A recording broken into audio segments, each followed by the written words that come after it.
there ain't no stopping us. Fly without boarding pass. Couldn't catch me out.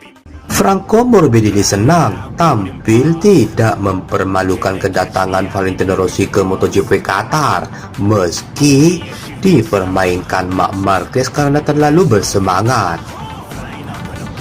Pembalap Pertamina Indoro VR46 Franco Morbidelli senang dengan posisi 3 besar yang didapatkannya pada balapan seri keempat MotoGP Qatar. Franco Morbidelli diuntungkan dengan penalti waktu yang menimpa Maverick Vinales pada balapan yang digelar di sirkuit Lusail, Qatar. Harusnya finish keempat, Morbidelli naik satu tingkat ke urutan 3 setelah Maverick Vinales batal menjadi runner-up karena pelanggaran tekanan ban membuat waktu balapannya ditambah 16 detik.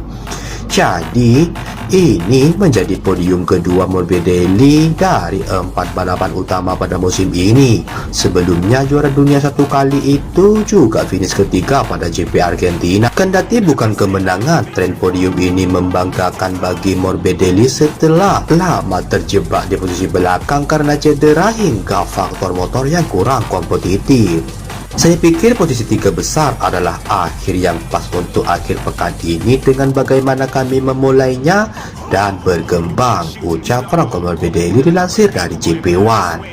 Kami pantas mendapatkan hasil ini, jadi saya bahagia. Akhir pekan lalu, Franco Morbidelli sudah tampil menjanjikan sejak hari pertama dengan mencetak waktu lap tercepat pada sesi latihan. Kehadiran Valentino Rossi selaku pemilik tim di garasi menambah semangat Franco Morbidelli dan juga masukan untuk melaju lebih cepat lagi. Apes terlalu bersemangat, Franco Morbidelli malah membuat kesalahan dalam manajemen lomba karena tancap gas duluan saat rival-rivalnya pelan-pelan. Insiden antara pole sitter Marc Marquez dari Ducati Renovo dan adiknya Alex Marquez dari Gresini Racing di tikungan pertama tak disia-siakan Morbidelli merebut posisi terdepan. Dari sana, Franco Morbidelli memimpin balapan hingga awal lap ke-11. Selisih waktu dengan pembalap kedua pun sempat melebihi 1 detik dengan nyaman. Hanya saja ritme tingkat tinggi malah menjadi bumerang ketika Morbidelli harus berhadapan dengan ban yang aus lebih cepat.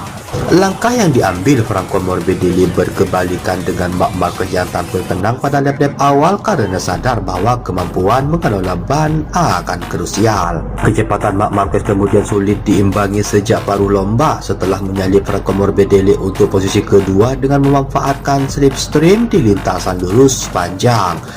Marc Marquez diuntungkan melebarnya Maverick Vinales dan tak tersentuh hingga garis finish. Diakui Franco Morbidelli bahwa dia terlalu bersemangat sehingga membawa suasana. Maklum, sudah lama Franco Morbidelli tidak memimpin balapan. Kemenangan terakhir rider pelestaran Italia Brasil itu pun sudah begitu lama, yaitu pada MotoGP Valencia 2020. Ketika Marc Marquez dan Vinales menyalip saya berbarengan, saya menyadari bahwa saya seharusnya lebih konservatif pada awal balapan, tugas Franco Morbidelli. Setelah itu, Franco Morbidelli malah tampil terlalu berhati-hati hingga disalip Francesco Bagnaia dan makin tertinggal dari grup ketiga besar. Untungnya, langkah menghemat ban yang agak terlambat itu membantu Morbidelli dalam duel lain dengan Johan Zarco. Di sisa 7 lap yang memiliki kecepatan yang hebat tidak apa-apa, kami tampil sangat cepat dan itulah yang terpenting, kata Franco Morbidelli.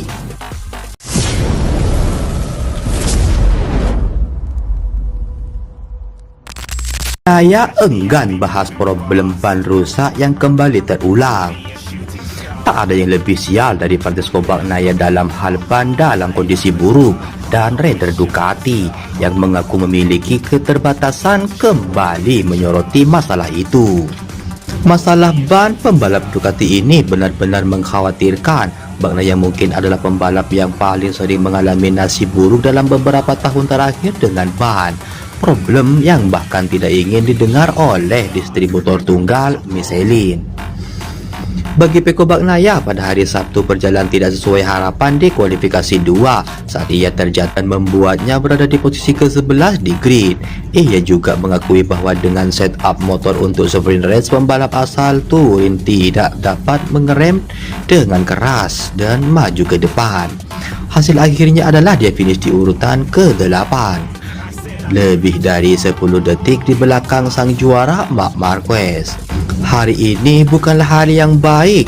Yang terburuk tahun ini, saya melakukan kesalahan di kualifikasi 2. Saya mencoba pada percobaan pertama, saya tidak melakukannya dengan benar-benar. Pada percobaan kedua, saya berusaha sulit untuk menurunkan waktu.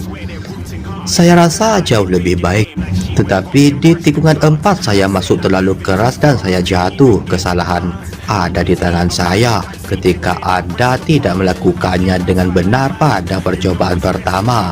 Anda harus lebih berhati-hati pada percobaan kedua, tetapi dia tidak mencobanya dan Anda tidak akan tahu Anda bisa melakukannya. Saat itulah Bagnaia menjelaskan masalah yang telah dideritanya selama 3 tahun dan sampai sekarang dia tak menjelaskannya secara terbuka. Memulai start dari posisi ke-11, saya tahun ini tidak akan mudah dalam sprint dan kami tidak tahu mengapa satu-satunya yang berubah adalah tangki bahan bakar. Kami tidak tahu mengapa, secara teoritis harusnya sama. Ya, saya merasa tidak nyaman. Saya memiliki masalah kecil tetapi tidak ada yang bisa dilakukan untuk mengubahnya. Saya berharap besok kami akan mengalami masalah yang sama lagi dan kami bisa berada di barisan depan. Alhasil, di race MotoGP Qatar, Francesco Bagnaia tampil menggila. Start dari posisi ke-11, finish di posisi ke-3, naik podium. Francesco Bagnaia juga menceritakan faktor lain yang membuatnya selalu bersinar dan yang ia harapkan bisa ia miliki besok adalah start. Hari ini saya melakukan start dengan baik, tetapi saya menemukan diri saya berada di tengah-tengah dua pembalap. Saya tidak bisa pergi ke tempat yang saya inginkan dan mendekati yang di depan.